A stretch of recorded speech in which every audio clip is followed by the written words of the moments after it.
નમસ્કાર, આપ જોઈ રહ્યા છો પંચાયત સમાચાર 24। હવે છે અગત્યના સમાચાર।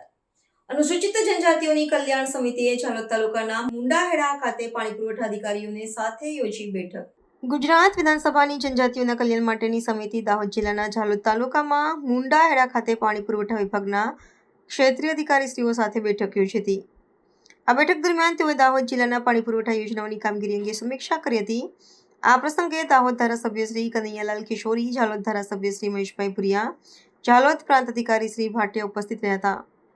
બેઠકની શરૂઆતમાં સમિતિના અધ્યક્ષ સહિત સૌ સભ્યોએ પાણી પુરવઠા યોજના હેઠળ કાર્યરત હેડવર્ક્સ પ્રોજેક્ટની મુલાકાત લીધી હતી। ત્યારબાદ બેઠક યોજવામાં આવી હતી, જેમાં પ્રાંત અધિકારી શ્રી ભાટિયાએ અનુસૂચિત જનજાતિઓની કલ્યાણ સમિતિનું શાબ્દિક સ્વાગત કર્યું હતું।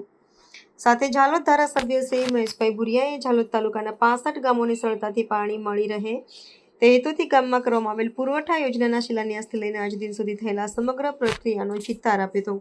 આ બેઠક દરમિયાન સમિતિના અધ્યક્ષ શ્રી અભયસિંહ તડવીએ જણાવ્યું હતું કે પહેલાની પરિસ્થિતિ અને આજની સ્થિતિ વચ્ચે વિકાસનો બદલાવ આવ્યો છે।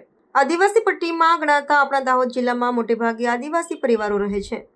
અનુસૂચિત જનજાતિઓની કલ્યાણ સમિતિના અભ્યાસક્રમમાં દાહોદ જિલ્લાને પણ આવરી લેવામાં આવ્યો છે। તેમણે વધુમાં કહ્યું હતું કે દાહોદ જિલ્લાના આદિવાસી લોકોને સરળતાથી ઘરે બેઠા પાણી ઉપલબ્ધ થઈ રહે તે હેતુસર સતત પ્રયત્નો કરવામાં આવી રહ્યા છે। અન્વયે સમિતિએ આદિજાતિ બાહુલ્ય ધરાવતા દાહોદ જિલ્લાના ઝાલોદ તાલુકા સહિતના આદિવાસી વિસ્તારોમાં વિવિધ વિકાસ કાર્યોની પ્રગતિ અને મંજૂરી હેઠળની જૂથ યોજનાઓ વિશે માહિતી આપી સમીક્ષા કરી હતી।